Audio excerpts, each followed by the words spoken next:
Hello, and welcome to another episode of This, That, and the Other. Today I have a query about some apartments that existed in Huntsville, Alabama. For anybody that's lived there for years might be able to answer this question for me. When we lived in Huntsville, moved there in 1965, on the right side of the road off of Governor's Drive, going towards Gunnersville, there were some apartment buildings, and they were on the right side of the road. And I believe if you took Whitesburg Drive, you made that right turn to Whitesburg Drive. They were on the left from Whitesburg Drive, if I'm not mistaken. It might have been another road, but I think it was Whitesburg Drive. But anyway, the apartments, from what I remember, were brick with white trim, and they were, I believe, two-level apartments. They kind of looked like townhouses, sort of. And anyway, I remember them briefly when we moved there. They were occupied, and then all of a sudden, it was like it turned to a ghost town. Nobody lived in them. It was just totally empty, and they sat idle until at least 1971 when we left Huntsville for Okinawa. But I'm just curious as to why they were abandoned. There's got to be some story on it, and I've never been able to really determine what the story is on it. I was told by somebody that they were called Woodland Apartments, and near them were some apartments that were made out of wood called College Hill Apartments.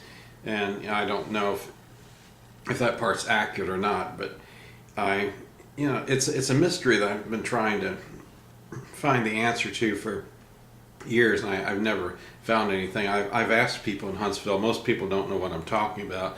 Some think back and they think they sound vaguely familiar. They kind of remember seeing them. But on my last show, I sang part of a song that I was trying to identify, and I finally got that mystery solved. So I thought I would give this one an attempt as well. Somebody who's lived in Huntsville for years, somebody that was around there back then in the 60s, that might have lived in those apartments, maybe would know the history as to why they were abandoned. That's basically what I'm trying to determine on this show. I'm going to go ahead and post it to the Huntsville Rewound page, which I really appreciate. I'm still on this kick of the history on Huntsville, and so many interesting things have been posted on that page, and I appreciate all the people that are posting all the vintage pictures and stuff. I only lived there from 65 to 71 during my childhood, but I have a lot of fond memories of the small city, and I enjoy going there every year. Like I said, it changes more and more every time I go over there. It's more and more difficult to recognize things. But anyway, if anybody has the answer, I would love to hear why they were abandoned and so abruptly.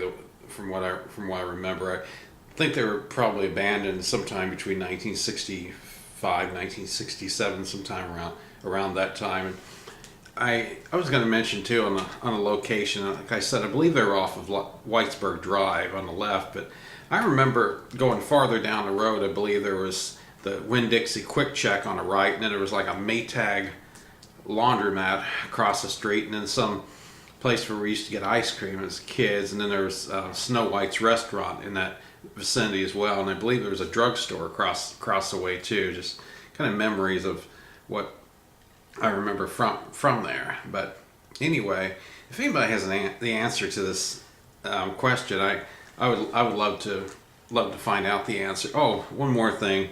I'm also looking for a copy of the jingle that I used to hear in Huntsville called Rocket City, USA. It was words Rocket City, USA of Huntsville, Alabama, and then last line was from the heart of the beautiful Tennessee Valley, Huntsville, Alabama. Would also like to get a copy of that jingle. If anybody, I know it's got to be out there somewhere. But maybe somebody could post it to the Huntsville Rewound page if it hasn't already been posted. I would love to hear that again. I saw somebody posted Bargain Town, USA recently, and I had forgotten that jingle, but when I heard it, I was like, yeah, I do remember hearing that when I was a kid living there, and right before we left there for Okinawa in 1971. But anyway, Anybody that has some kind of answer on this, maybe I'll be as fortunate as the last time, and I'll get the answer to this mystery that's been going on in my mind for years. And anyway, as always, thanks for watching.